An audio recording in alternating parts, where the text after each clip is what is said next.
Corona সচেতনতা বজায় রেখেই আমাদের এই কাব্যগ্রন্থ প্রকাশ অনুষ্ঠান।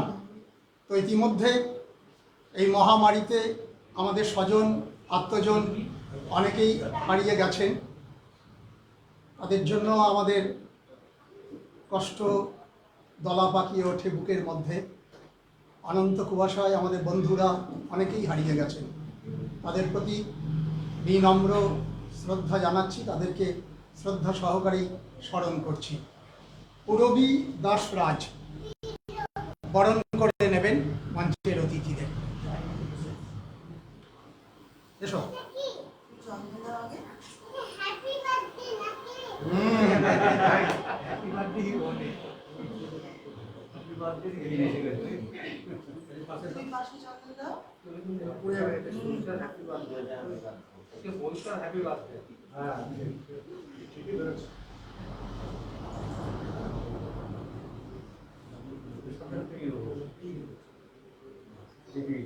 রক্ত গোলাপ দিয়ে ছোট্ট দুই সাথী বরণ করে নিচ্ছে আমাদের মঞ্চের অতিথিদের। এরাই আগামী দিনের উজ্জ্বল ভবিষ্যৎ।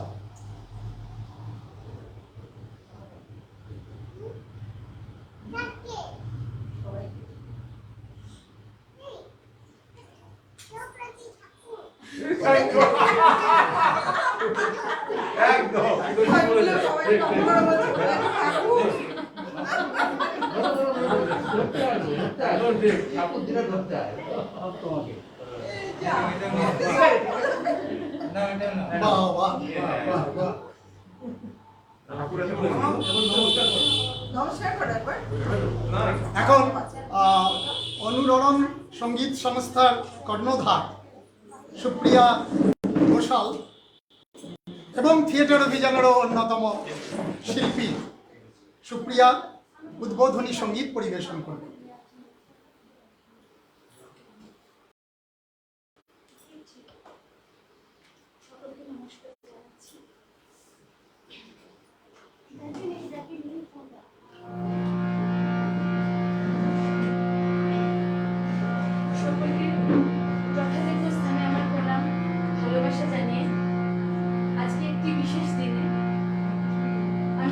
লোকসঙ্গীতের মাধ্যমে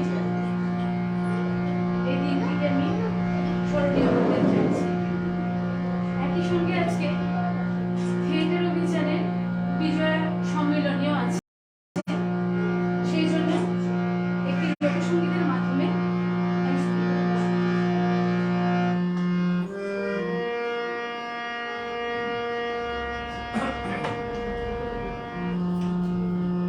তারে ধরে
প্রাসঙ্গিক সঙ্গীত পরিবেশন করলেন সুপ্রিয়া ঘোষাল। থিয়েটার অভিযান একটি বহমান নদীর ধারা। 54 বছর ধরে কাজ করে চলেছেন নাটকের অঙ্গনে। তার কর্ণধার সুবিনয় দাস, নির্দেশক বিশিষ্ট অভিনেত্রী, পাশাপাশি কবি হিসেবেও সাক্ষ্য রেখেছেন। এটি তার দ্বিতীয় কাব্যগ্রন্থ প্রকাশন অনুষ্ঠান ময়ূরাক্ষী উৎসব দ্বিতীয় পর্বের এই অনুষ্ঠান একটি অঙ্গ। সুবিধা মনে করেন কবিতা তার ঐকান্তিক আরোগ্যের স্বর, বুক ভরা আশ্বাস, বাতাস, চৌকাঠ ডিঙানোর সাহস। আমরা এখন বই প্রকাশ পর্বেই চলে যাব। আজকে এই কাব্যগ্রন্থটি উন্মোচন করবেন নির্বাচিত শতাধিক কবিতা দিন আসবে হে। এই কাব্যগ্রন্থে উন্মোচন করবেন অধ্যাপক শ্যামাপ্রসাদ মুখোপাধ্যায় এবং সাথে আরও যে 4 জন মাননীয় অতিথিবৃন্দ রয়েছেন, তারাও এই উদ্বোধনী অনুষ্ঠানের সমানভাবেই সাক্ষী এবং ক্রিয়াশীল। আমি কবিকে অনুরোধ করব, পাশাপাশি তার পেছনে, কবির পেছনে সর্বদাই কাজ করে চলেছেন আমাদের বৌদি সহধর্মিণী সুযোগ্যা সমিতা দাস। তিনি আসবেন, সহায়তা করবেন। কবি প্রত্যেকের হাতেই তুলে দেবেন কাব্যগ্রন্থের মোড়কটি। মোড়ক উন্মোচন হবে এরপরেই।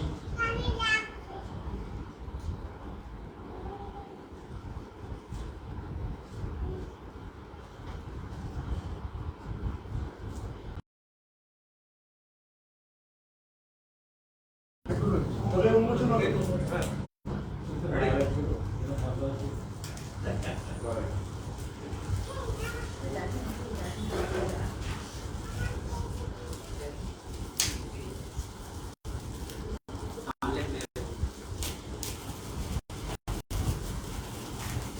শতাধিক কবিতা তো শক্ত করেই বাঁধা হয়েছে।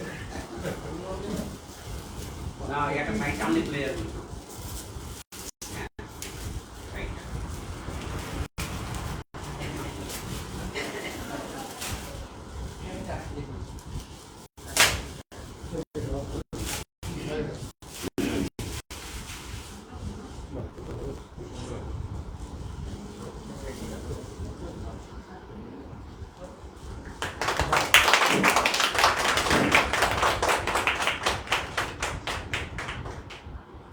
এই কবিকে নিয়ে নিয়ে নাও একটা ছবি। আসুন। ওই ওখানে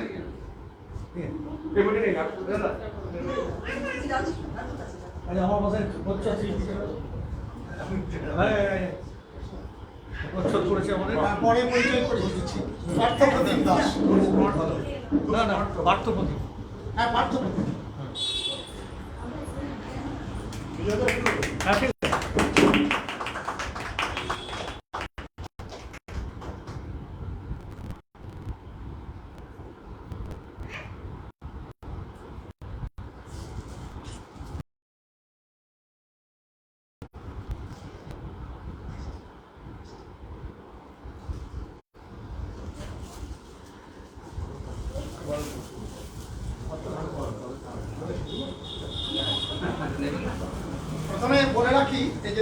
আসবে হে কাব্যগ্রন্থে একটা অর্থের ব্যাপার থাকেই, সেই অর্থের যোগান দিয়েছে আমাদের সুবিনয়দার সহধর্মিণী, আমাদের সকলেরই শ্রদ্ধার বন্দী সুমিতা দাস, এবং প্রচ্ছদ নির্মাণ করেছে পার্থ প্রতিম দাস। একটু উঠে দাঁড়াও পার্থ। আমি প্রথমে বুঝতে পারছিলাম না, সুবিনয়দা বললো পার্থ, আমি তখন ওকে দেখে মানে বিস্ময়বিষ্ট হলাম। ওখানে থাকে, কলকাতাতে আর্ট নিয়ে কাজ করছে, ও আমার ছাত্র, খুবই সুন্দর। ছোট থেকে 11-12 ভিত আমার হাতেই নির্মাণ হয়েছে, এবং আমার বাড়িতে থাকতেন, ও দারুণ ছবি আঁকত।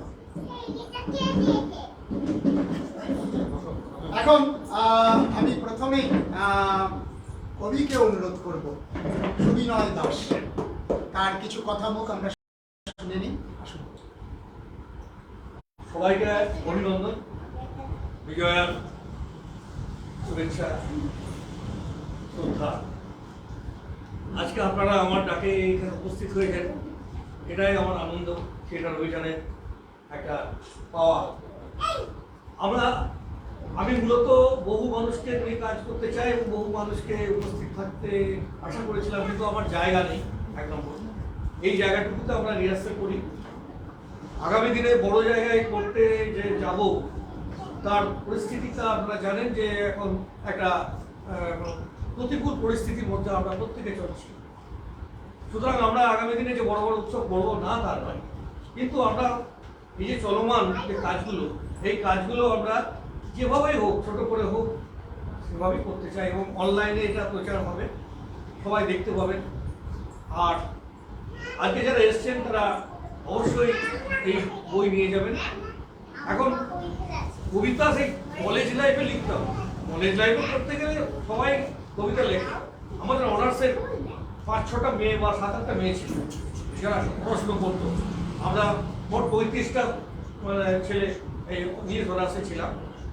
তো আমরা তখন কবিতা লিখে বদমাইশি করতাম, ওই কবিতা লিখে লিখে ওই সিটের সামনে চিঠি দিতাম। তো তখন একটা আমাদের 18 নম্বর রুম ছিল বিদ্যাসাগর কলেজে, ওখানে আমরা এই মানে ছুটির পর আমরা একটা ওই কবিতা সাহিত্য সবার মতো করতাম। সেই একটা ব্যাপার আমার মধ্যে ছিল।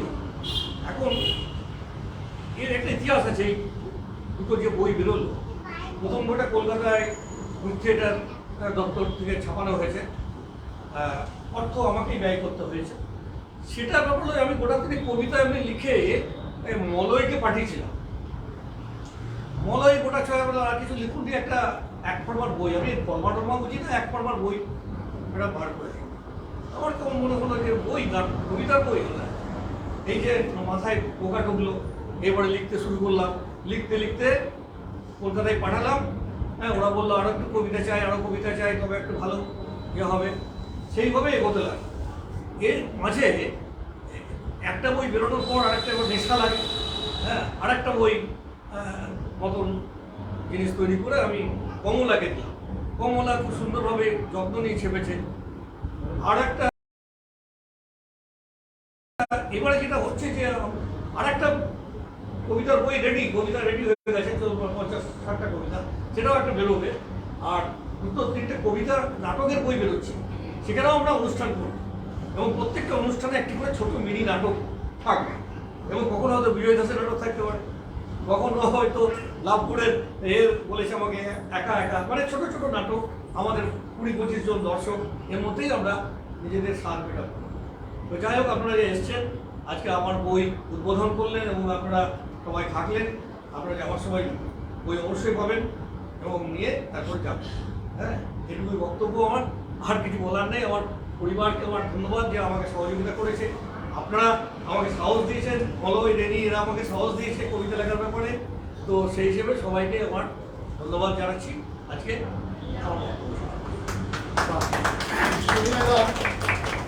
সুন্দরভাবে তার যে প্রাথমিক কথা, কবিতা লেখার যে পরিবেশ তিনি যেভাবে অর্জন করেছেন সে কথা ব্যক্ত করলে, আমরা এরপরে অধ্যাপক শ্যামাপ্রসাদ মুখোপাধ্যায়ের কাছেই কথা শুনব। শিউড়ি বিদ্যাসাগর কলেজের সংস্কৃত বিভাগের অধ্যাপক, সাহিত্যসেবী, প্রবন্ধকার, গভীর মনন এবং চিন্তনের অধিকারী, ছাত্র দরদী, সংস্কৃতি প্রেমী, থিয়েটার অভিযানের উপদেশক। শ্যামাপ্রসাদ মুখোপাধ্যায় এবং আমার সহকর্মী। আমি থিয়েটার অভিযানের আত্মজন। এখানে উপস্থিত সকলেই মঞ্চে যারা আছে সুখের বৃন্দ, অত্যন্ত বিদ্বজ্জন যারা এখানে উপস্থিত আছেন, প্রত্যেকেই কেউ না কেউ বিশেষ গুণ নিয়ে এখানে উপস্থিত হয়েছেন। সবারই একটা বিশেষ গুণী আমি বুঝতেই পারি। তো আজকে আমাকে এই অনুষ্ঠানে আহ্বান করেছেন সুবিনয়দা, আমি নিজেকে ধন্য মনে করছি। সুবিনয়দার সাথে আমার বেশ কিছুদিন যাবৎ পরিচয় ঘটেছে এবং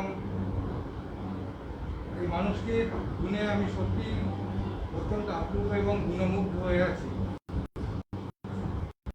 উনিও আমাকে অত্যন্ত স্নেহ করেন, সে কারণেই উনি আমাকে এই অভিযানে একজন আত্মজন বলেই আমাকে স্বীকার করে নিয়েছেন। আমি সেই জন্য নিজেকে গর্বিত মনে করি।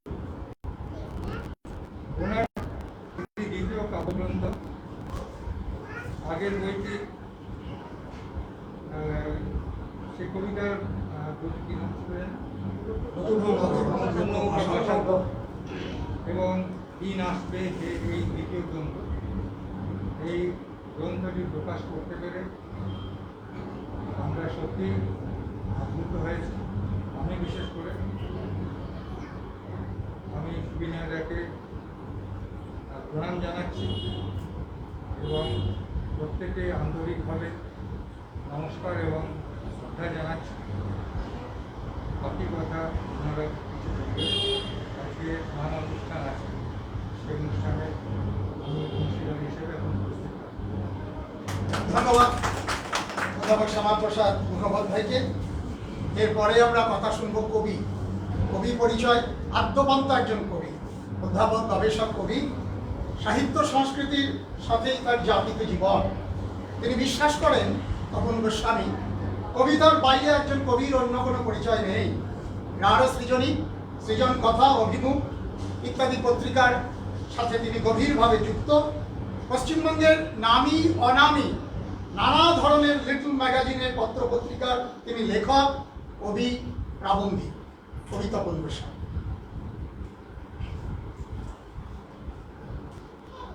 আমরা সবাই ঘরের লোক, কাজে আলাদা করে সম্বোধন করছি না। সবাইকে বিজয়ার শুভকামনা জানাচ্ছি। দু একটি কথা একেবারে প্রথমেই আমার মনে পড়ছে যে শঙ্খ ঘোষের কবিতার 4টে লাইন, যে লেখে সে কিছুই বোঝে না, যে বোঝে সে কিছুই লেখে না। দুজনের দেখা হয় মাঝে মাঝে ছাদের কিনারে, ছাপ দেবে কিনা ভাবে অর্থহীনতা করবারে। কবি এবং পাঠকের মধ্যে চমৎকার একটা যোগসূত্র আছে। সেই যোগসূত্র হচ্ছে কবিতার দুটো লাইনের মাঝখানে যে কবিতা থাকে, কবিতার দুটো শব্দের মাঝখানে যে কবিতা থাকে, তাকে উদ্ধার করে যে পাঠক, তিনি কিন্তু কম কবি নন। তার অন্তরের মধ্যে সেই কবিসত্তা থাকে, সেই কবিসত্তাকে তিনি কিন্তু লালন করেন এবং সেই জন্যেই কবির সঙ্গে পাঠকের একটা মেলবন্ধন তৈরি হয়। আমার মনে হয়েছে নাট্যকার সুবিনয় দাস এবং কবি সুবিনয় দাসের মধ্যে এইরকম একটা মেলবন্ধনের কাজ হয়তোবা এই কবিতার বইটি। নাটকে তাকে অনেক কথাই সোচ্চারে বলতে হয়, প্রকাশ্যে বলতে হয়। কবিতার মধ্যেও উনি বিশ্বাস করেন যে আমার কথাটা যেন পাঠক বুঝতে পারে।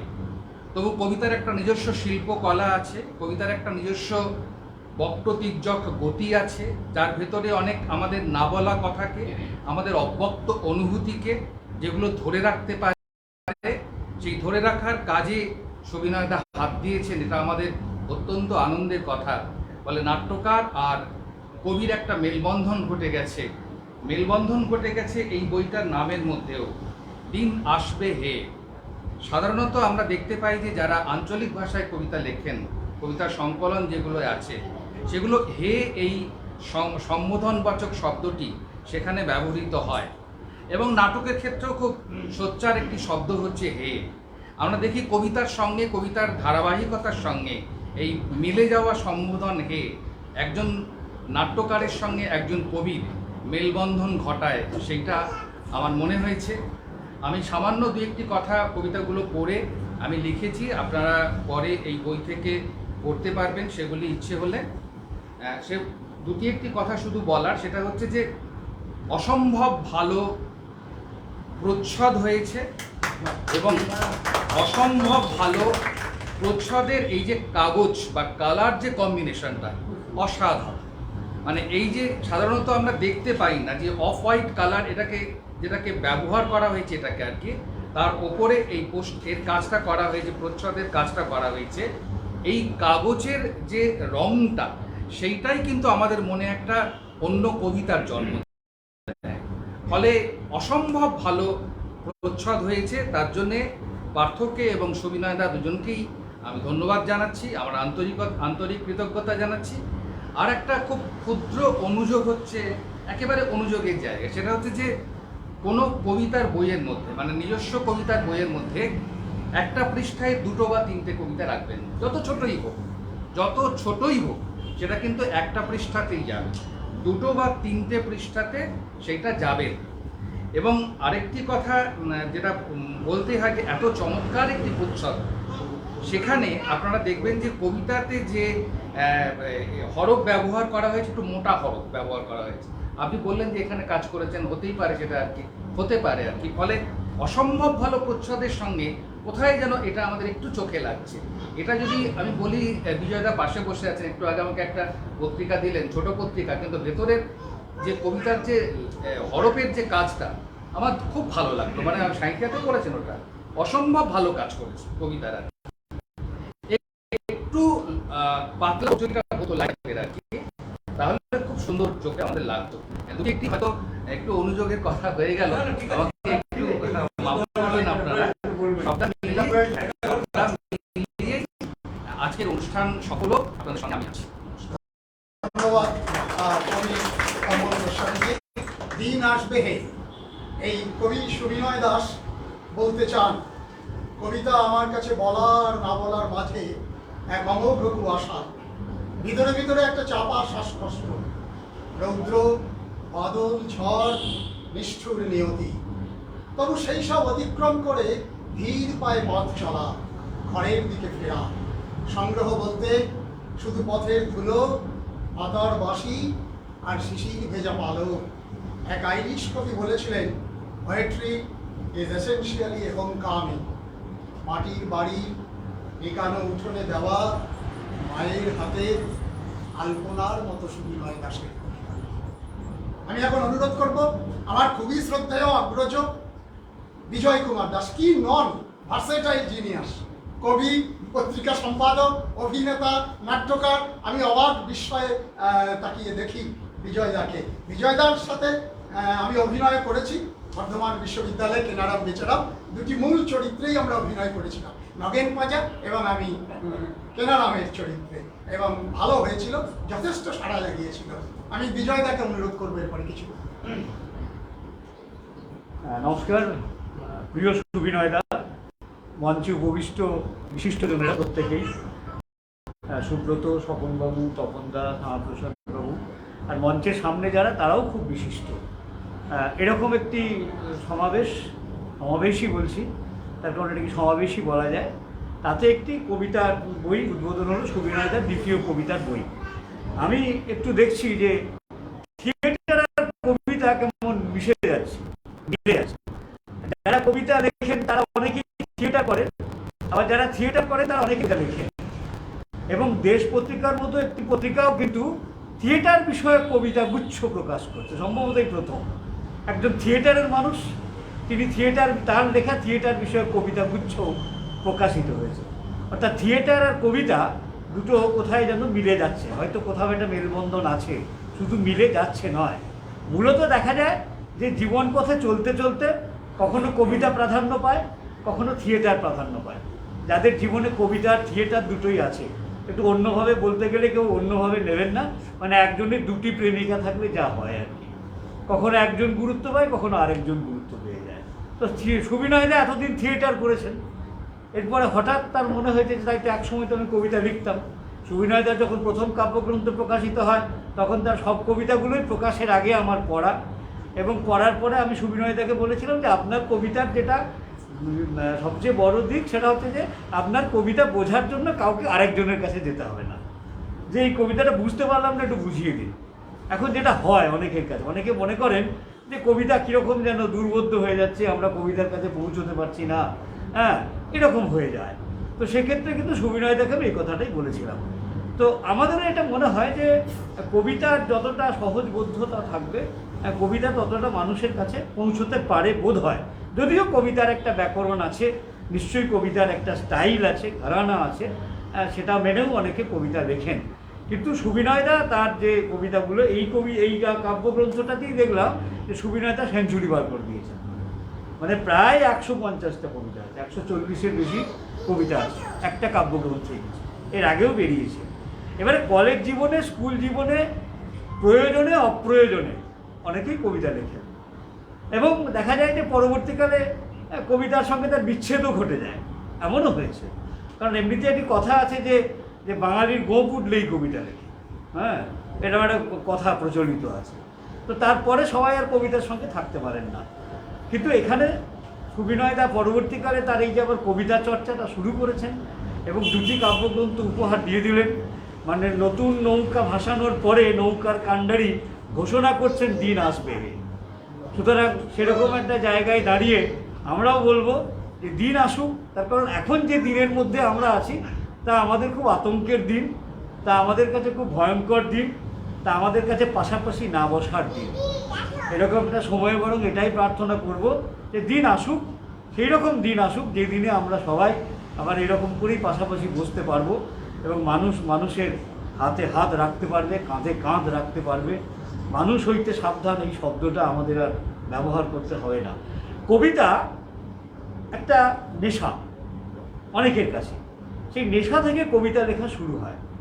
পরবর্তীকালে দেখা যায় যে কবিতাই তাকে আর ছাড়ে না, ফলে যারা কবিতা লেখেন দেখা যায় তিনি আর কবিতাকে ছাড়তে পারছেন না, মানে কবিতা তাকে এমন আঁকড়ে ধরে। কারণ এখন সুবিনয়দাকে কবিতা সেরকমভাবেই আঁকড়ে ধরেছে। সুবিনয়দা যদিও সবিনয়ে বলেছেন যে আসলে ঠিক কবিতা আমি প্রথম থেকে লিখতাম না, বা কলেজ জীবনেই লিখেছি তারপরে আর লিখিনি, কিন্তু নিশ্চয়ই তার অন্তরের মধ্যে কোথাও একটা কাব্যবোধ আছে, এটা থাকেই আমাদের অনেকের মধ্যে। আমরা সবসময় সেটাকে উজ্জীবিত করতে পারি না। সুতরাং থিয়েটার, কবিতা, কারণ যারা থিয়েটার করেন ঠিক থিয়েটারও কিন্তু একটা কবিতার মতোই নির্মাণ হয়। থিয়েটারকে সুন্দর একটা থিয়েটার মানে একটা সুন্দর কবিতার মতোই সেটা। তো সুতরাং সেই জায়গাতে দাঁড়িয়ে আমার এটা ভালো লাগছে যে এই যে সুবিনয়দা একটা আদ্যপান্ত থিয়েটারের মানুষ, আবার সুবিনয়দা 2টো কাব্যগ্রন্থ প্রকাশিত হয়ে গেল। এমন অনেকেই আছেন যারা কবিতা আর থিয়েটার দুটোকেই পাশাপাশি গুরুত্ব দিচ্ছেন। তো সুতরাং সেই জায়গাতে দাঁড়িয়ে আমরা তো সবসময়ই চাইব যে থিয়েটারের যেমন প্রসার ঘটুক, কবিতারও প্রসার ঘটুক, এবং এই কাব্যগ্রন্থের যে তপনদা খুব বিস্তৃত বলেছেন, প্রচ্ছদ তো অসাধারণ। পার্থকে আমি জানি, পার্থ হয়তো আমাকে জানে কিনা জানি না, চয়নিকার সমস্ত প্রকাশনাতেই পার্থর প্রচ্ছদ, পার্থর সঙ্গে কথা হয়েছে, হ্যাঁ, এবং ও সত্যিকারই অসাধারণ প্রচ্ছদ করে। এবং এই প্রচ্ছদের যে রঙের ব্যবহার, তার যে প্রচ্ছদের রঙের ব্যবহার এবং ছবির রঙের ব্যবহার, সেটা যথেষ্ট শিল্পসম্মত বলার অপেক্ষা রাখে না। পার্থর কাছে এটাই প্রত্যাশিত। এবং তার পাশাপাশি যেখান থেকে মুদ্রিত হয়েছে সেটি কিন্তু বীরভূম জেলার একটি অন্যতম শ্রেষ্ঠ মুদ্রণ প্রতিষ্ঠান, তারা জেলায় অনেক কাজই করেন। তবু তপনদা যেটা বলেছেন সেটা ঠিক, সেই জায়গাতেও দাঁড়িয়েও সেগুলো পরবর্তীকালে ঠিক হয়ে যাবে। আমরা মূলত পাঠক, কবিতার পাঠক হিসেবে আমরা এই কাব্যগ্রন্থ গ্রহণ করলাম এবং সকলের সামনে তুলে দিলাম। এর প্রতিটি কবিতাই আমাদের অন্তরের কথা, আমি যেটুকু চোখ বুলিয়ে দেখেছি, আমরা যা বলতে চাই আমাদের কথাগুলোই এখানে কবিতা হয়েছে। সেক্ষেত্রে সুবিনয়দা এই যে কতগুলো পোকা আছে যা মাথার মধ্যে ঢুকে গেলে অনেক চেষ্টা করেও মারা যায় না, তার মধ্যে থিয়েটার একটা, কবিতা একটা, ঢুকে গেলে এবারে কিলবিল কিলবিল করে, যত মারতে যাবে তত বেড়ে যাবে, বংশবৃদ্ধি করে মস্তিষ্কের মধ্যে।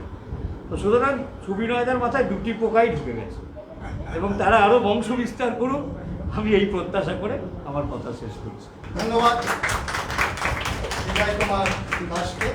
আর সুবিনয়দা আমার নাট্য শিক্ষকও, বীরভূম জেলা স্কুলের আমরা প্রাক্তনী। সুবিনয়দা অনেক সিনিয়র ছিলেন। আমরা সিপাহী বিদ্রোহ নাটক প্রাক্তনী সংসদ থেকে যখন করেছিলাম, উনি দেখিয়ে টেকিয়ে দিয়েছিলেন। সুবিনয়দাকে আমি নাট্য শিক্ষক হিসেবে আমি আজকে বিজয়ের প্রণামও জানাচ্ছি। আর বৌদি তো আমাকে চেনেনি।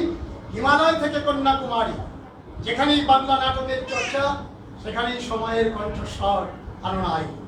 আমরা ভালোবাসি, স্বপ্ন দেখি, নিজেদের প্রত্যক্ষ করি, আবার আয়ুধ হিসাবে তুলে নেই। স্বপন রায়। স্বপন রায় নানা জায়গায় পশ্চিমবঙ্গের সংবর্ধনা পেয়েছেন, সেমিনারে বক্তব্য রেখেছেন, সুবক্তা, সুসঞ্চালক, স্বপ্ন দেখতে ভালোবাসেন, মানুষের জয়গান গান। আনন্দ নাট্য সংস্থারও তিনি একজন অন্যতম কর্মকর্তা। বহু মঞ্চ সফল নাটকের অভিনেতা, নির্দেশক, নাট্যকার। অত্যন্ত পরিশ্রমের কাজ আমার আয়ু। আজকে বলছি এই কারণেই যে একটি বই প্রকাশ হচ্ছে, সেই জন্যই বলছি। ধৈর্য, একাগ্রতা না থাকলে এমন ধরনের আক্ষিক পত্রিকা প্রকাশ করা যেত না। স্বপন রায়। হেমন্তের এই সন্ধ্যায় বন্ধু কবি নাট্যকার সুবিনয় দাসের কাব্যগ্রন্থ প্রকাশ অনুষ্ঠানে যারা এসেছেন তাদের সকলকে আমার অন্তরের শ্রদ্ধা জ্ঞাপন করছি এবং প্রীতি ও শুভেচ্ছা জানাচ্ছি শুভ বিজয়।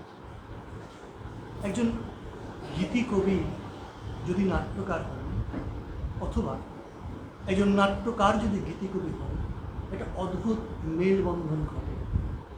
কবি যখন কবিতা লেখেন, তখন তিনি যা লিখলেন তার মধ্যবর্তী ভাবনাটাকে পাঠক অনুভব করে নেন। আর নাট্যকার যখন কোনো সংলাপ লেখেন, তখন সেই সংলাপের মধ্যবর্তী অংশটাকে অভিনেতাকে তার অভিনয়ের মধ্য দিয়ে, অভিব্যক্তির মধ্য দিয়ে প্রকাশ করতে হয়। এমন এমন সময় আসে যখন সংলাপের কাছে আমরা হেরে যাই। যখন গীতিকবি লেখেন, অনেক শিখা পুড়ে তবে প্রদীপ জ্বলে, অনেক কথার মরণ হলে হৃদয় কথা বলে। এটিকে নাট্যে আনতে গেলে তখন অভিনেতাকে সম্পূর্ণ তার অভিব্যক্তির মধ্য দিয়ে এবং আবহ সহযোগে মঞ্চে আনতে হয়। কিন্তু গীতিকবি নির্দ্বিধায় এই শব্দটি ব্যবহার করতে পারে। নাটক এবং কবিতা নাট্যকার যদি কবি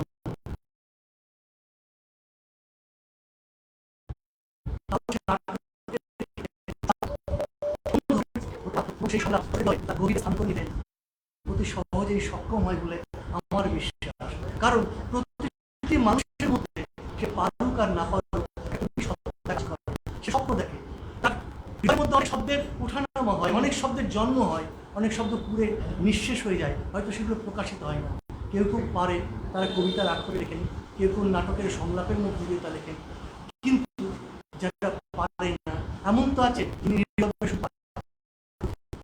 যিনি নীরবে শুধু দর্শক, তার অনেক কথার অনুভবকে সঞ্চার করার যে দায়িত্ব একজন কবি নাট্যকার হলে পরে তা অনেক বেশি হয় বলে আমার মনে হয়।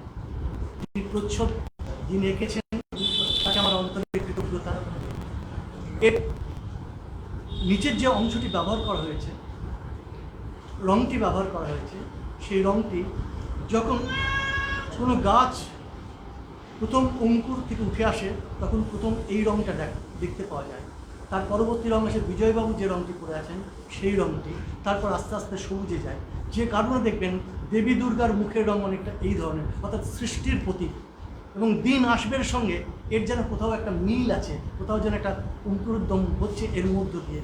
দ্বিতীয় নম্বর হচ্ছে দিন আসবে কথাটার মধ্যে আমি নাট্যকার আর কবিকে মিশিয়ে ফেলেছি এক জায়গাতে, যেখানে সওদাগরের নৌকার শেষ সংলাপ বলছেন সওদাগর নৌকা ভাসাও, উনি বলছেন দিন আসবে হে। কোথাও যেন একটা অন্তরের মিল, কোথাও যেন একটা আরতি মানুষের কাছে পৌঁছে দিতে চাইছেন। আর এই পৌঁছে দিতে চাওয়ার মধ্যেই একটা মানুষের সৃষ্টির, তার বেদনার, তার ভালো লাগার, তার সব কিছুকে একসঙ্গে নিয়ে এই সব আর সব কিছুকে মিলেমিশে একজন নাট্যকার আজকে এই গ্রন্থটি প্রকাশ করলেন। যারা তাকে নেপথ্যে সহযোগিতা করেছেন তাদেরকে আমি আমার অন্তরে কৃতজ্ঞতা জানাচ্ছি। সবিনয় একটি কথা না বলে পারছি না, কারণ এই পত্রিকাটির যেখান থেকে জন্ম নিয়েছে সেই প্রেস অর্থাৎ কমলা প্রিন্টার্সের সঙ্গে আমি ভীষণভাবে যুক্ত হয়ে আছি এই কারণে যে আমাদের পত্রিকাটিও এখান থেকে প্রকাশিত হয়, অর্থাৎ দুজনেরই জন্মক্ষেত্র জন্মভূমি একটা জায়গায়। তপনবাবু যে কথাটি উচ্চারণ করেছেন এক্ষেত্রে কিন্তু প্রেসের থেকে অনেক বেশি সতর্ক হতে হবে যিনি ছাপছেন তাকে, কী ধরনের হরফ ব্যবহার করবো এটা কিন্তু তাকে নির্দিষ্ট করতে হবে। আমার পত্রিকার কি সংবাদ হবে, আমি কোন পত্রিকাটাকে কোন সংবাদটাকে প্রথমে নিয়ে যাব, কি পয়েন্টে আমি হেডিং করবো, এটা কিন্তু তার দায়িত্ব, এটা কিন্তু প্রেসের দায়িত্ব নয়, এটা কিন্তু প্রেসের দায়িত্ব হতে পারে না। কারণ তারা তাদের যেভাবে তারা বলবেন তার বড় সাজেশন দিতে পারেন, আপনার কথাটা গিয়ে আমি তাদেরকে বলবো, কারণ তারা যেহেতু এই ধরনের বই ছাপায় তাদের পক্ষে সুবিধা হবে কিন্তু তারা কিন্তু এটা বলতে পারে না একজনকে টপকে, যতক্ষণ পর্যন্ত না আমি সেটা বলছি। আমি এটুকু বললাম, স্যার কিছু মনে করবেন না, সকলকে আমি ধন্যবাদ দিই। ধন্যবাদ স্বপন রায়কে। আজকে অনেক টাকা ব্যয় করেই সুবিনয় রায় এই বইটি বার করেছেন। 120 টাকা দাম রেখেছে। 100 টাকার বেশি আমরা কোনো মতেই গ্রহণ করব না, তবে আপনাদের যা ইচ্ছে আমরা খানিকটা গ্রহণ করতে প্রস্তুত আছি। আর থিয়েটার অভিযানের পৃষ্ঠপোষকতা বলুন আর স্নেহ ভালোবাসা বলুন আমি পেয়েছি। সুবিনয় দা এবং বৌদি দুজনেই থিয়েটার অভিযানের যে কোনো অনুষ্ঠানে প্রথম যার কথা ভাবে সেই হচ্ছে আমি, সেই জন্য আমি কৃতজ্ঞ থিয়েটার অভিযানের কাছে। গল্প তুমি কোথা হইতে আসিতেছ, এই প্রশ্নের উত্তরে গল্পরা চিরকাল বলেছে জীবন থেকে। কথাটা ঠিক, আবার এটাও ঠিক যে দৈনন্দিন জীবনে যা ঘটে ঠিক সেটাই গল্প নয়, তাকে সৃষ্টিশীল কল্পনা দিয়ে জারিয়ে নিতে হয়। সুব্রত নাগ এমনই এক সার্থক গল্পকার। কে না জানে গল্পের ভিতেই নাটক প্রতিষ্ঠা পায়, দর্শক বন্দিত হয়। নাটকও সমান দক্ষতায় সুব্রত লিখে চলেছে। সুন্দরম পুরস্কার পেয়েছে নাটক রচনার ক্ষেত্রে। নানা দল সুব্রতর নাটক মঞ্চস্থ করছে, আর গল্পের গাড়ি তো সে টেনেই নিয়ে যাচ্ছে। নানা পত্র পত্রিকায় প্রকাশ পায়, নানা প্রশংসা পুরস্কারে ভূষিত। শিক্ষক গল্পকার আমার অনুজ সুব্রত নাগ।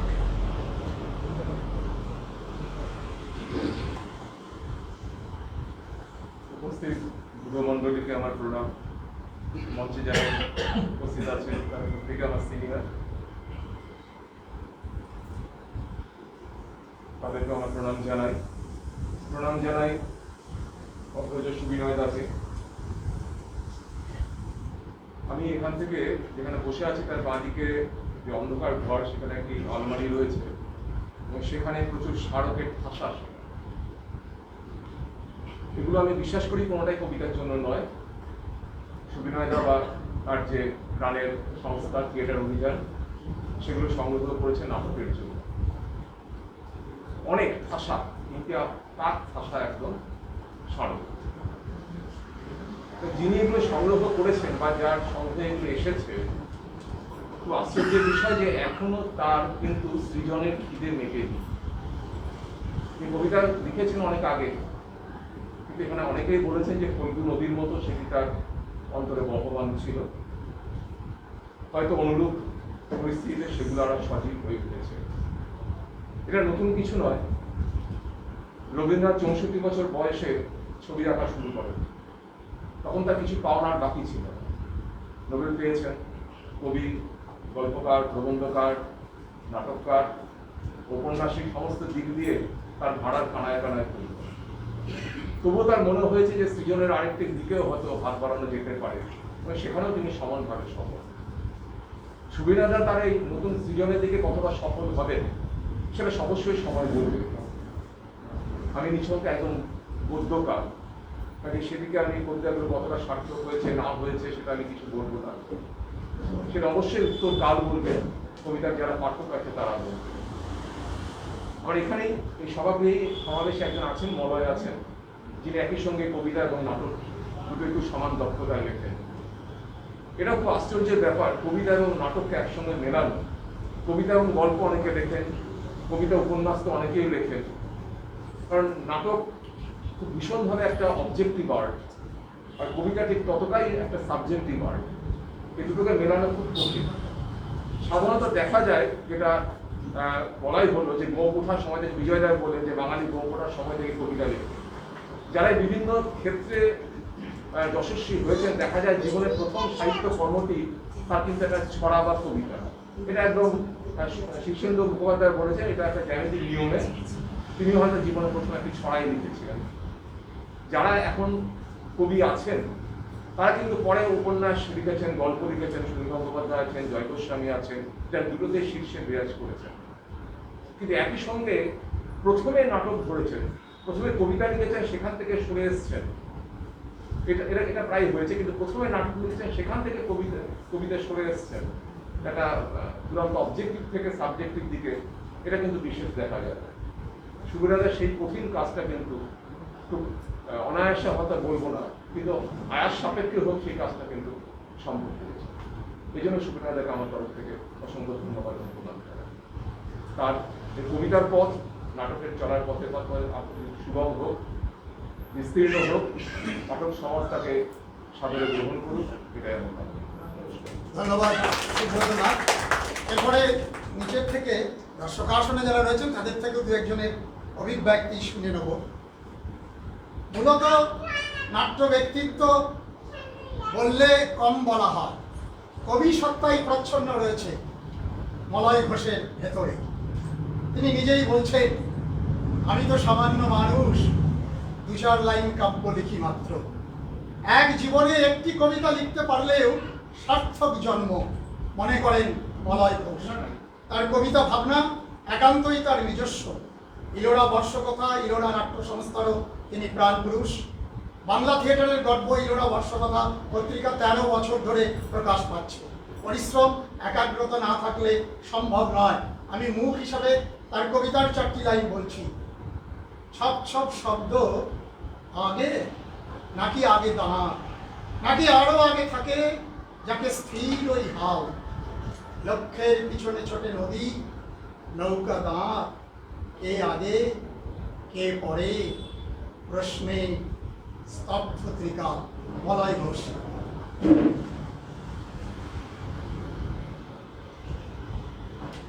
উনি সকলকে আমার তরফ থেকে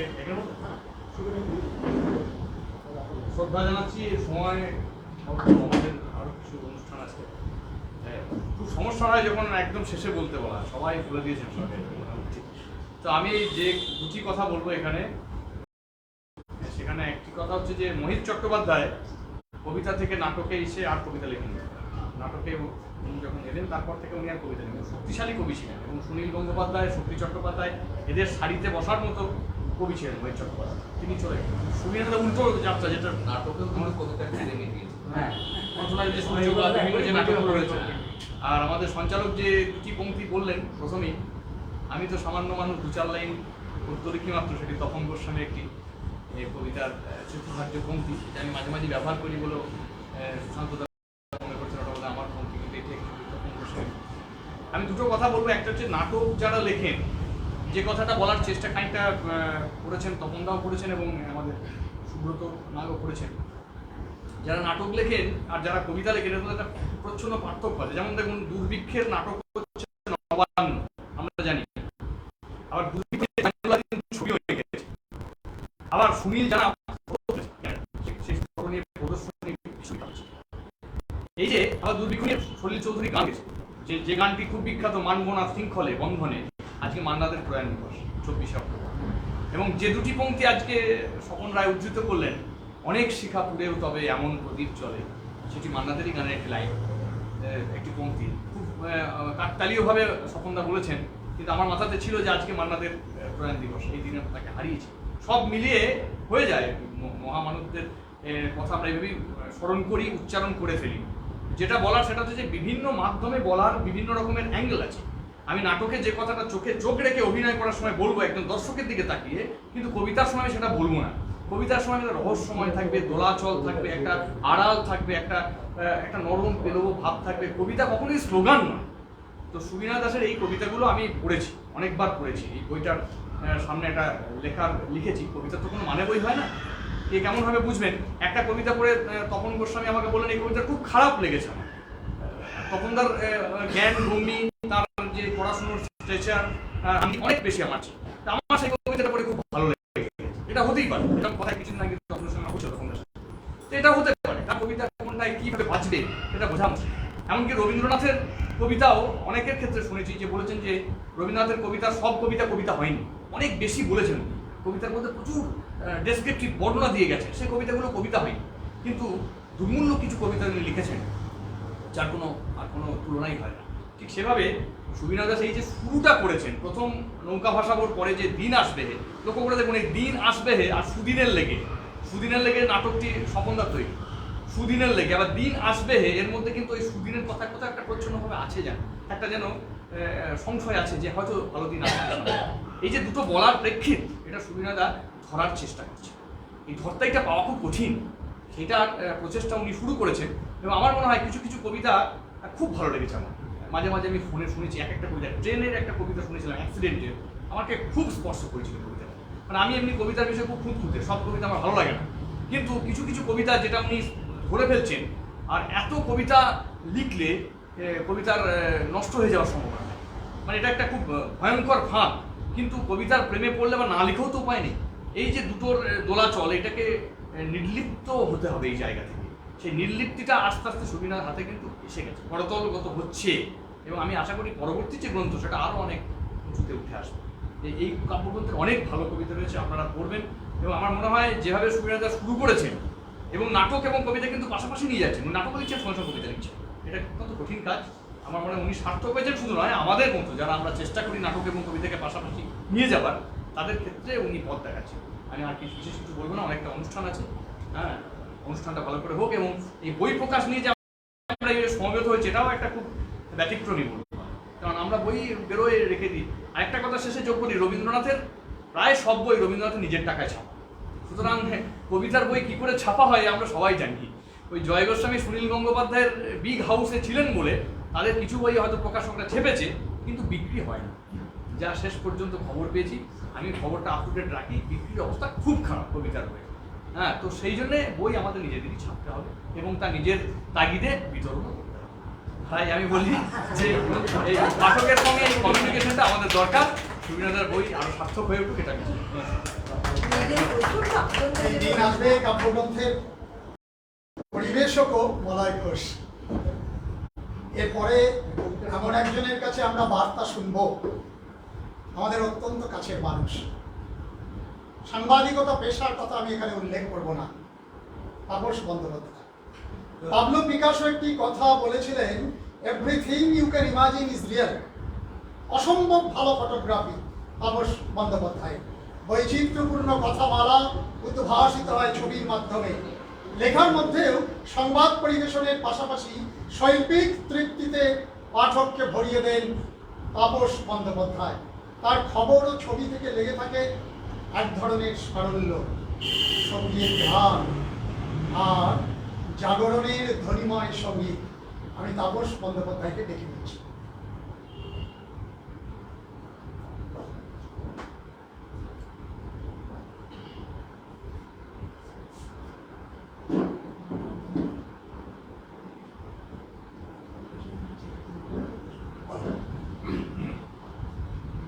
নমস্কার,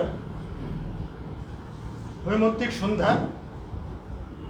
এখানে আমাকে কিছু বলা, মানে আমি এখানে হংস মধ্যে বকজাতা। আমি নাটক বুঝি না, কবিতার মানুষ নই, যেটা বুঝি সেটা একটা আবেগ, একটা জীবনবোধ। এই 59 বছরের প্রৌঢ়কে ভীষণ তাড়িত করে। কবিতার বইয়ে যেটা লিখেছেন, যে টাইটেল যেটা হয়েছে সেটা হচ্ছে দিন আসবে হে। দিন তো নিশ্চয়ই আসবে, সুদিন আসবে কিনা সেটা বড় কথা। অতিমারির একটা ভীষণ সংকটাপন্ন জায়গা, যেখানে মানুষের থেকে মানুষ বিচ্ছিন্ন হয়ে যাচ্ছে,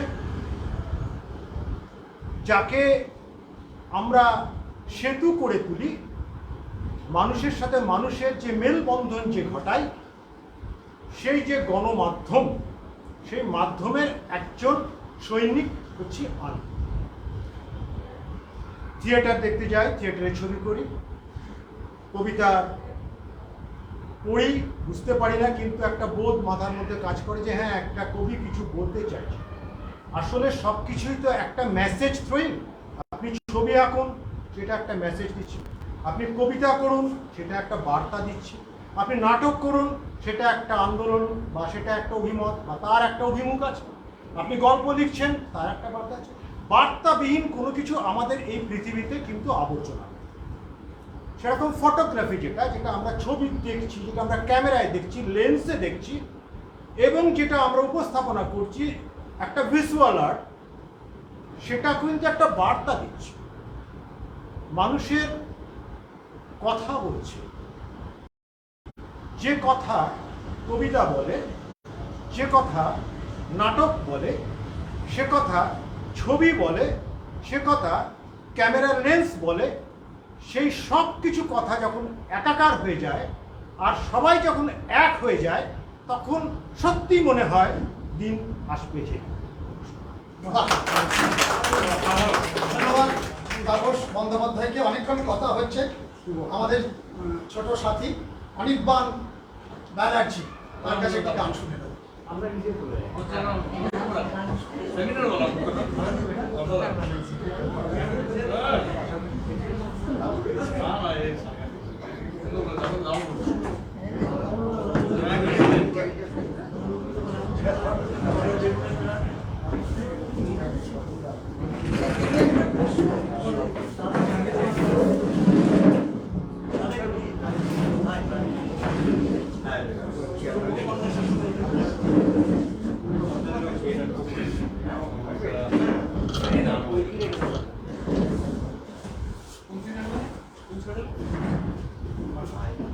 নমস্কার, উপস্থিত সকল গুরুজনদের আমার প্রণাম জানাই।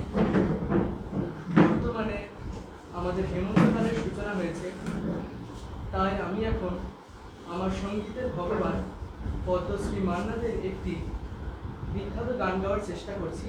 এই গান গাওয়ার সুযোগ অনেক কম, কারণ এই গানটি হেমন্ত সন্ধ্যা ছাড়া কোনো সময় গাওয়া যায়।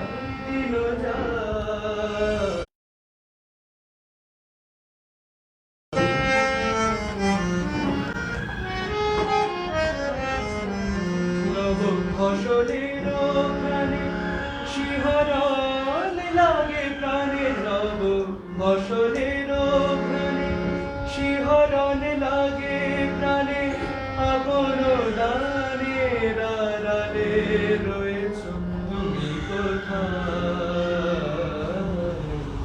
দিন যায় দিন যায় জানা আকাশ প্রদীপ।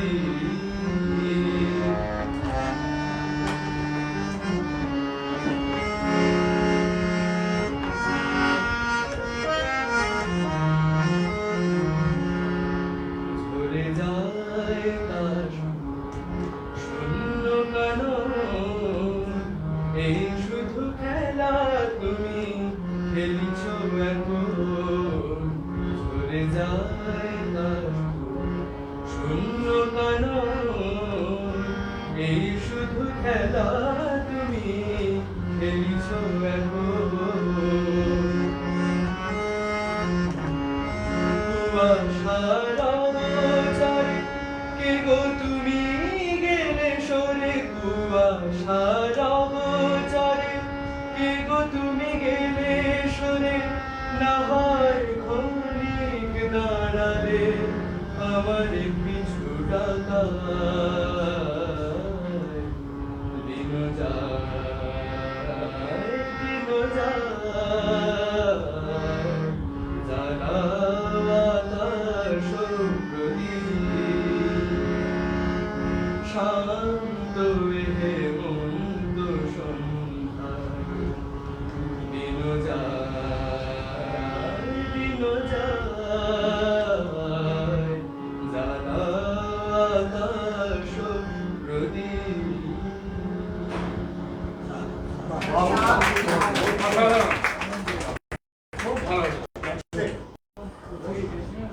অত্যন্ত পরিশ্রম এবং দক্ষ এবং সেই মানে ভাব ব্যঞ্জক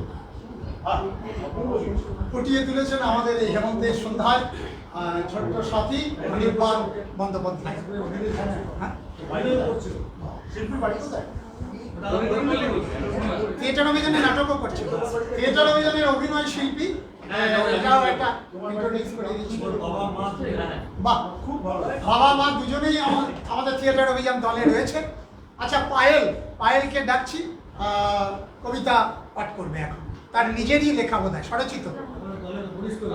আমার লেখা নয়, স্যার বেশ, আর এনি কবিতা করবেন? হ্যাঁ, বক্স আর্টিস্ট। সকলকে শুভ সন্ধ্যায়। সকলে আমার প্রণাম নেবেন, আর বাচ্চারা যারা আমার থেকে ছোট আছে তারা আমার ভালোবাসা নিও। আমি আমাদের প্রিয় স্যার সুবিনয় স্যারের একটাই কবিতা পাঠ করতে ধরেছি। আমি কবি নই, বিশ্বাস করুন, আমি কবি নই।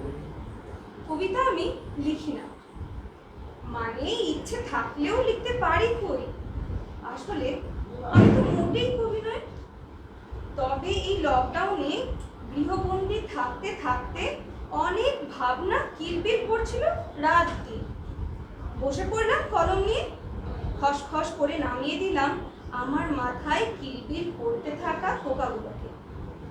না হলে তো আমাকে পাগলা গারদে হতে হতো বন্দি। এখন তো লজ্জা লাগে এইসব ছাই পাশ করে কেউ না কবি বলে ডেকে ফেলে। কবিতা আমি লিখি না, মানে লিখতে পারি কই। আমি মোটেই কবি নই। মাথায় কিলবিল করা কথা চিন্তাগুলো যদি কবিতা বলে কেউ, তাহলে কিন্তু আমি দায়ী নই। আবার বলছি, আমি কিন্তু কবি নই। পায়েলের কবিতা, সুবিনয়দার কবিতা খুবই ভালো লাগলো। এরপরে রত্না পাল।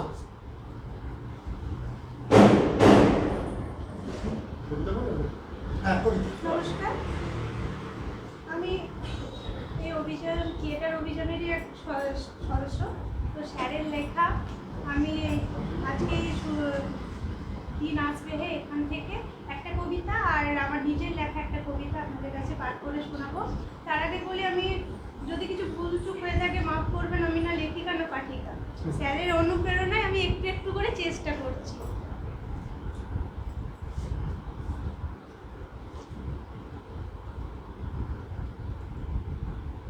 বিজয় আকাশে। ঘুড়ি লড়াই দেখেছিস? হারজি ভোকাট, তারপর ঘুড়িটা ভ্যানিশ। জেতাটা সবারই প্রত্যাশা, তাই খেলায় জিততে হলে এখানে আসিস। মনটাকে করতে হবে স্বচ্ছ। লাটাই দেখেছিস তো? ঘুড়িটাকে করে নিয়ন্ত্রণ, প্রতিযোগীদের করে আমন্ত্রণ। লাটাই হলো মূল শক্তি। কৌশলটা জানিস যদি, জিতবি তবে লড়াই। লাটাইয়ের সুতো ছাড়তেই থাক, দেখ তুই জিতে গেছিস। মনটাও তাই ছড়িয়ে দে, রঙিন পতাকার মতো উড়িয়ে দে।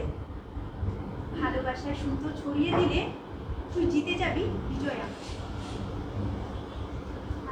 আমার লেখা একটা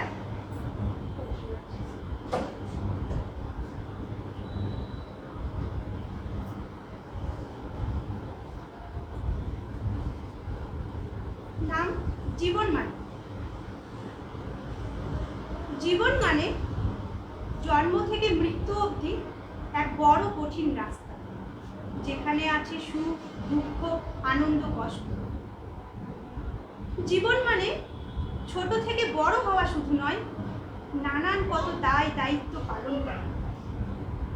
জীবন মানে একটা বড় খেলার মাঠ, যেখানে সবসময় জেতা তো দূর, হার নিশ্চিত জেনেও মাঠ থেকে খেলা ছেড়ে যাওয়া অসম্ভব। জীবন মানে একটা বড় নাটকের মঞ্চ, যেখানে কোনো মহড়া ছাড়াই আমরা অভিনয় করি। জীবন মানে এক বিশেষ চরিত্র, যা সমাজের মনোরঞ্জনদায়ক আলোচ্য বিষয়।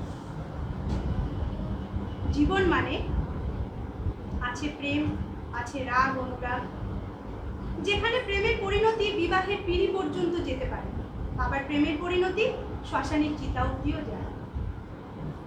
জীবন মানে পেটে খাবার না জুটলেও পেটের খিদে হাসির আড়ালে লুকিয়ে রাখা। জীবন মানে মনের কষ্ট মনেই চেপে রাখা শ্রেয়, নইলে মানুষ তা নিবারণ না করে তা নিয়ে উপহাস করবে। জীবন মানে প্রতিনিয়তই জ্ঞান অর্জন করা, যা সমাজ প্রতিনিয়তই বিনা শুল্কে দিয়ে থাকে। জীবন মানে এক বড় কঠিন অঙ্ক, যা মেলানো খুব কঠিন। হয়তো কারোর আশানুরূপ ফলে মিলে যায়, আবার কারোর আশানুরূপ ফল আসে না, বরং কষতে কষতে জীবন শেষ হয়ে যায়, তবু অঙ্ক মেলে না।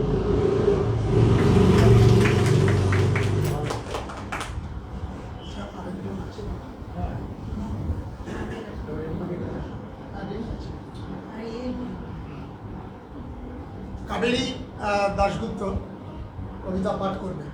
এসব থিয়েটার অভিযানের অভিনেত্রী।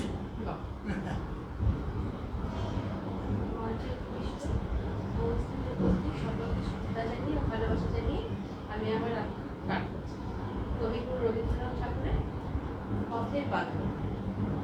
পথ বেঁধে দিল বন্ধনহীন গ্রন্থি, আমরা দুজন চলতি হাওয়ার পথে।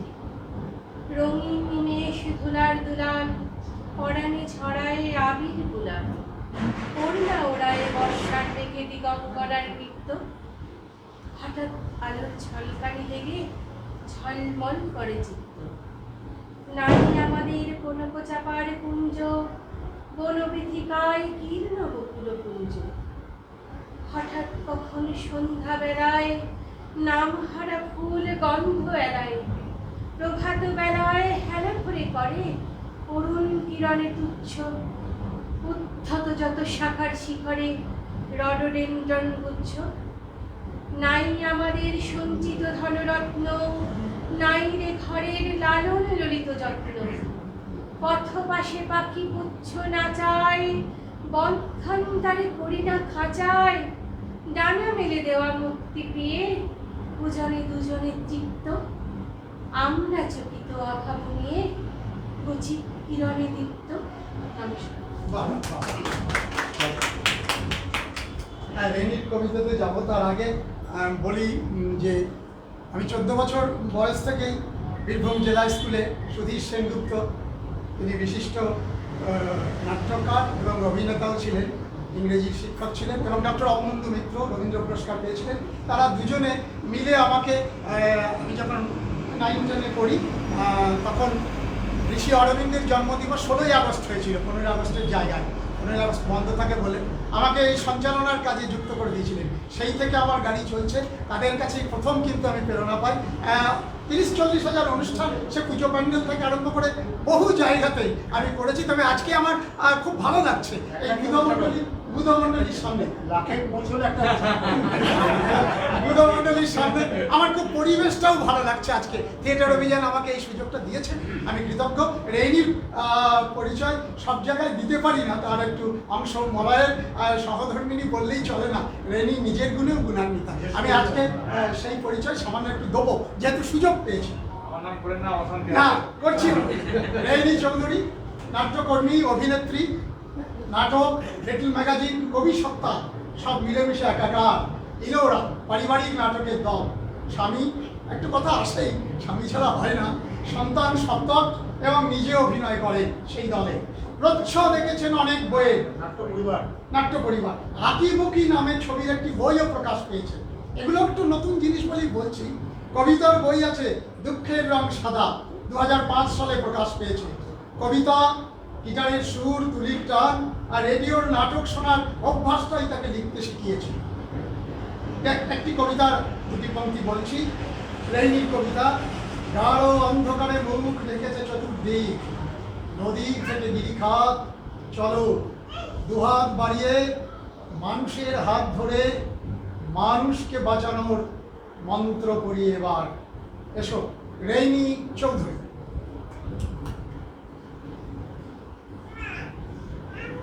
নাটক আছে একটা, সেই নাটকটা দিয়েই অনুষ্ঠান শেষ হবে। নাটক 15 মিনিট। হ্যাঁ, 15 মিনিটের একটি নাটক আছে। এই বাবা নাটক দেখি না, সুবিনয় দাসের দিন আসছে কাব্যগ্রন্থ থেকে একটি কবিতা পাঠ করে শোনাচ্ছি।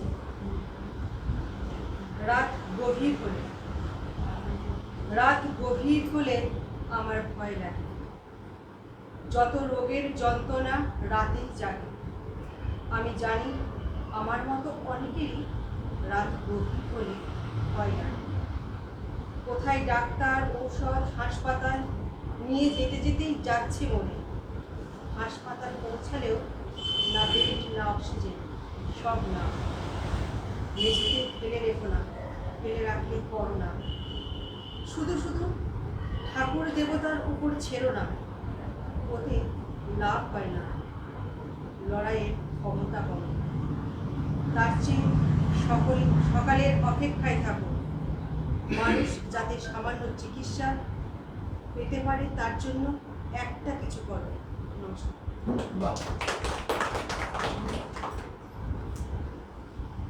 এবার থিয়েটার অভিযান ময়ূরাক্ষী উৎসবের দ্বিতীয় পর্বে নাটক। এই লকডাউন পিরিয়ডে মুঠো নাটক, মুঠো ফোনের মধ্যে আমাদের যার কথা বলাই হয়নি, এই MM কামাল রুমন সমস্ত টেকনিক্যাল সাপোর্ট দিয়ে গেছে।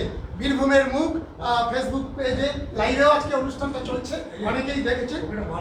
হ্যাঁ, MM কামাল রুমনকে আমি সামনে আসতে অনুরোধ করছি। খুব ভালো ছেলে, হ্যাঁ, অনেক অনুষ্ঠান এখন ফেসবুক লাইভে করছে। যদিও আমার ফেসবুক পেজ ঠিক মতন কাজ করে না, আমি ফেসবুক পেজ হয়তো করতেও পারি না। আমি সাংস্কৃতিক অনুষ্ঠানকে কোনো জায়গায় ডিজিটাল প্ল্যাটফর্মে দেখতে পাইনি। রাজনৈতিক, ধর্ম এসব আমরা নিউজ চ্যানেলে প্রায় দেখি, কিন্তু সাংস্কৃতিক অনুষ্ঠানকে পুরোপুরি ছোট্ট একটু দেখে যাই। কোনো একটা হেডলাইনে এখানে একটা কিছু বই প্রকাশ হলো বা এখানে নাটক হলো, ছোট্ট করে দেখে দিই। আমি আর আমার দাদা ঠিক করেছি সাংস্কৃতিক দিককে আমরা তুলে ধরবো, কারণ এখন মোবাইল সবারই হাতে চলে। সবাই আমরা ফেসবুকে, ইউটিউবে আমরা নিউজ দেখতে ব্যস্ত, পেপারের থেকে পর্যন্ত আগে খবরটা পেয়ে যায় সবাই। তাই আমরা ঠিক করলাম যে আমরা একটা চ্যানেল বানাবো। লকডাউনে আমাদের এই আইডিয়াটা আসে এবং আমাদের একটা পেজে 6000 সাবস্ক্রাইবার হয়ে গেছে এবং একটা পেজে 4000 বীরভূমের মধ্যে। পুরোটা সাংস্কৃতিক পেজ। সাংস্কৃতিক পেজ সব জায়গায় সবাই গ্রহণযোগ্য হয় না, তাও আমরা এতটা সাবস্ক্রাইবার করে ফেলেছি। এবং আমাদের ইউটিউবে আরও 10টা চ্যানেল আছে, তার মধ্যে আমরা সব থেকে গুরুত্ব দিই সাংস্কৃতিক চ্যানেলটা। এবং এখানে আমরা যত নাটক, যত আমাদের সাংস্কৃতিক দিকগুলো, কালচারাল যে দিকগুলো, সেগুলো আমরা ফুটিয়ে দিই এবং প্রচুর প্রশংসা পেয়েছি আমরা প্রচুর জায়গা থেকে। এবং সবথেকে বড় ব্যাপার যে আমি বিদেশি যারা থাকে, যারা আমাদের ভারত বা বাংলাদেশের যারা প্রবাসী বাঙালি, তারা খুব উপকৃত হয় চ্যানেল থেকে, কারণ তারা বুঝতে পারে ভারতবর্ষে বা পশ্চিমবঙ্গে বা বীরভূমে এই একটা সাংস্কৃতিক দিক হচ্ছে এবং তারা খুব প্রশংসা দেয়। স্যার, আমি ক্লাস 3-তে এই যে রুমটা দেখছেন, এই রুমে আমি ক্লাস করতাম। আমি তখন 3-তে পড়ি, গ্রাম থেকে আসি, শহরে আমি জানতাম না, তো গ্রামে কোনো স্কুল ছিল না, আমার রাস্তায় ক্লাস হতো। সেখান থেকে আমি স্যারের কাছে আসি। স্যার এবং ম্যাডাম দুজনেই আমার শিক্ষক এবং শিক্ষিকা ছিলেন এবং এখানে বড় একটা কঞ্চি থাকতো। স্যার আমাকে খুব মারতেন, বকতেন। কখনো বেঞ্চে পেছনে বসতাম, সামনে আসতেন, টিফিন করতাম। প্রথম দিন যেদিন আসি, গ্রাম থেকে আসি তো শহরের পরিবেশটা অ্যাডজাস্ট করতে পারিনি, তাই পেটে বাহানা করে আমি চলে গেছিলাম। তো স্যার আমাকে টেনে একটা ছাত্র মেরেছিল, তারপর তো উনি স্কুল কামাই করিনি, সবসময় 100% অ্যাটেন্ডেন্স এবং মাধ্যমিক। তো সেই স্যারের কাছ থেকে মানুষ হয়েছি। তারপরে আমি যখন থিয়েটার জগতে 2003 সালে কলেজে আসি, তখন স্যারের সান্নিধ্যে আসি এবং এখনও কিছুদিন কর্মক্ষেত্রে কলকাতা চলে গেছিলাম। আবার ওয়ার্ক ফ্রম হোমের জন্য যখন সিভিতে ফিরে এসেছি, আবার আমি স্যারের কাছে। তো স্যারের কাছ থেকে আমার করো ধরো যেমন শেখা, সেরকম স্যারের কাছ থেকে অভিনয়ের হওয়াটাও শেখা। মানে একবার খুব আমি জানতাম অভিনয়, যা দাঁড়ালাম অভিনয় হয়ে গেল। প্রথম যেদিন আসি, একটা কথা বলে নিই ছোট্ট করে, যে ব্ল্যাকবোর্ডে দেখছি একটা ব্ল্যাকবোর্ডে স্যার লিখছেন। আমি নাটকে আবার ব্ল্যাকবোর্ডে কী দরকার, নাটকে তো এমনি নাটক করা যায়। তারপর দেখলাম না, নাটক অনেক টেকনিক, আলো, লাইট, অনেক কিছু জিনিস আছে, মানে ভেরিয়াস জিনিস। তো আমার একটা স্বয়ের প্রবলেম হতো মাইক্রোফোনে যখন কথা বলতাম। এবং একটা রাজা কামার বলে নাটক ছিল, সেখানে একটা সিগারেট খাওয়ার একটা সিন ছিল। তো স্যার শিক্ষক, মানে মান্যতার একটা জায়গায় ছিল, সেখান থেকে আমাকে সে সিগারেট খাওয়া শেখাচ্ছিলেন। সেই মুহূর্তটা আমি কোনোদিন ভুলবো না, যে একটা সিগারেট কী করে খেতে হয় ছাত্রকে দেখাচ্ছে অভিনয়ের জন্য। এবং সেটা খুব সুন্দর নাটকটা হয়েছিল, আমাদের রবীন্দ্র সদনে মঞ্চস্থ হয়েছিল 2004 কিংবা 3 সালে। খুব প্রশংসা আমরা পেয়েছিলাম। তো স্যার এটাই।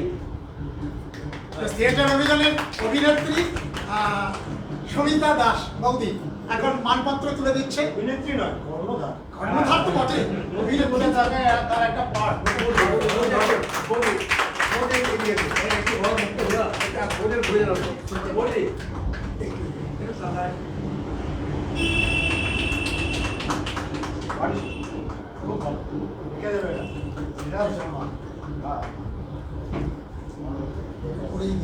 নাটকটা শুরু হবে কোথায়? সন্দীপ? সন্দীপ? থিয়েটার অভিযান সম্মান 2021, প্রাপক MM কামাল রুমন, জ্ঞাপক সুবিনয় দাস। অতিমারী সময়কালে মানুষ যখন প্রাণ বাঁচাতে গৃহবন্দী, তখনই কামাল থিয়েটার অভিযানের মুঠো নাট্যগুলো 17টি অনুনাটক ক্যামেরা বন্দি করে তারই বীরভূমের মুখ চ্যানেলে নিয়মিত পরিবেশন করে নাট্যমতী মানুষদের আনন্দ দিয়েছে। কামালের এই অবদানকে সম্মান জানাতে তাকে থিয়েটার অভিযান সম্মান প্রদান করছে। ভালো থেকো, আনন্দে কাটুক সারা জীবন MM কামাল রুমনের। ধন্যবাদ সহ থিয়েটার অভিযানের সকল সদস্যবৃন্দ। ধন্যবাদান্তে সুবিনয় দাস সভাপতি, সন্দীপ পাল সম্পাদক। 29/9/2021। আগেই দেওয়ার কথা ছিল, এটা আজকে দিচ্ছে সিউড়ি বীরভূম। আজকের যে আকর্ষণী বলবো, জীবনের পথে নাটক পরিবেশিত হবে 15 মিনিট। রচনা নির্দেশনা সুবিনয় দাস, অভিনয়ে কৃষ্ণেন্দু দাস, সন্দীপ পাল। নাটক জীবনের পথে। আমাদের পরবর্তী বড় নাটক সুব্রত নাগের লেখা। সুব্রত নাগের লেখা, আগেই বলছিলাম, শিউড়ি অনেকদিনই মঞ্চস্থ করছে। পুরস্কারপ্রাপ্ত নাট্যকার। এক পুরস্কারপ্রাপ্ত নাট্যকার এই নামে আছে, নাটক থিয়েটার অভিযান করবে।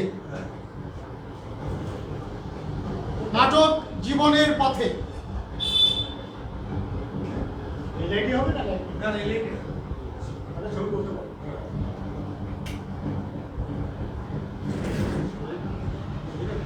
না, উপরে করবে?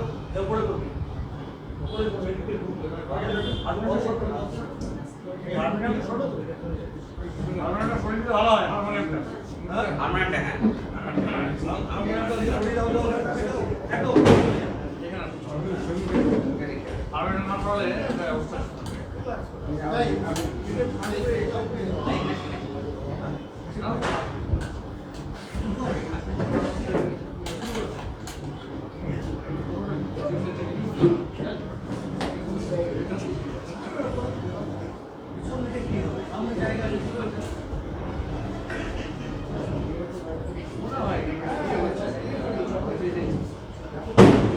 একটু প্রস্তুতি চলছে, সামান্য কিছুক্ষণ সময় আমরা চেয়ে নিচ্ছি।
চলে যাচ্ছে